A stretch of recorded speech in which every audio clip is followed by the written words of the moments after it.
Hi అండి. Welcome to Tamil Durga shorts. అందరూ ఎలా ఉన్నారు? నేను మీ దుర్గా. మేము కూడా చాలా బాగున్నాం. ఇదైతే గనక నిన్న సాయంత్రం అనమాట. ఒక అమ్మాయి ఇలా సైకిల్ పైన వెళ్తుంది. వాళ్ళ పిన్ని వెనకాల. ఆ అమ్మాయి ఏమో స్కూటీ పైన వెళ్తుందనమాట. ఎక్కడికో షాప్‌కి వెళ్తున్నారనుకుంటా. లోపల ఉంటది మాకు కిరాణా షాపు ఊరు లోపల.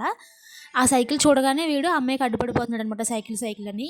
ఇంకా వాళ్ళ పిన్ని ఏం చేసిందంటే, "సైకిల్ ఇక్కడే ఉంచు, తమ్ముడు ఆడుకుంటాడు. నువ్వు బండి మీద వచ్చేయి" అని చెప్పి తీసుకువెళ్ళిందండి. ఇప్పుడు ఆళ్ళు వచ్చేంత వరకు ఈడికి ఆనందానికి హద్దులు లేవనమాట. ఎంత బాగానో నవ్వేసుకుంటున్నాడు. Cycle, cycle అంటున్నాడనమాట. చిన్న సైకిల్ ఒకటి తీసుకోవాలి. ఇంక అలా కాసేపు ఆడుకున్న తర్వాత ఇల్లు గుమ్మాలు శుభ్రంగా తుడిచేసుకున్నానండి. ఇంక కొంచెం టీ తాగేసి ఇప్పుడు టైం అయితే నియర్లీ 8:40 అలా అవుతుందనమాట. సంతకైతే వెళ్తున్నాము.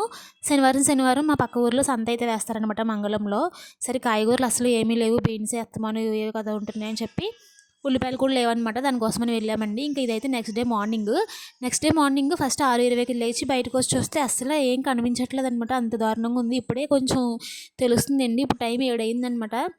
రెండోసారి బయటకొచ్చి చూస్తే ఒక విధంగా కొంచెం పర్వాలేదనమాట. ఏదో మంచు వర్షంలా పడుతుందండి. చాలా చలి బుర్రకు పట్టేసింది మొత్తం. ఇంక కల్లాపది వేసేసి ముగ్గులు పెట్టేసుకొని ఇంక ఇవాళైతే టిఫిన్ పని లేదండి. ఇంక వంట వండేస్తాననమాట. కొంచెం స్లోగా చేస్తాను. ఇంక మధ్యాహ్నం అయితే ఒక ఫంక్షన్‌కొచ్చామండి. 1:30 ఆ టైంకొచ్చామనమాట. చెవులు కుట్టే ఫంక్షను. ఇక్కడ దీన్ని చాలా గ్రాండ్‌గా తయారు చేస్తారండి ఈ ఫంక్షన్‌ని. మన సైడ్ హాఫ్ సారీ ఫంక్షన్స్ ఎలా అంటారో ఇక్కడైతే చెవులు కుట్టే ఫంక్షన్‌ని అంత గ్రాండ్‌గా చేస్తారనమాట. వాళ్ళు బాగా రిలేటివ్స్ అనుకోండి. ఇలా సారీ కూడా తీసుకొస్తారు.